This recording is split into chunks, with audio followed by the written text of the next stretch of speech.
जो लोग दूसरों का जीना मुश्किल करते हैं, इनका मरना आसान नहीं होता।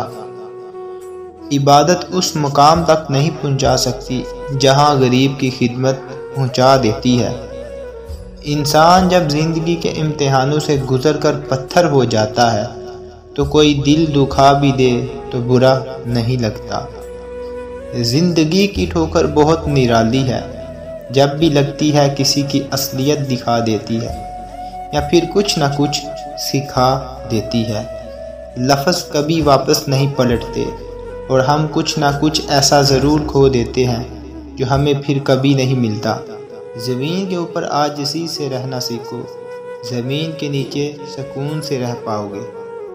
अच्छी ज़िंदगी अच्छी सूरत से नहीं, नीयत से मिलती है।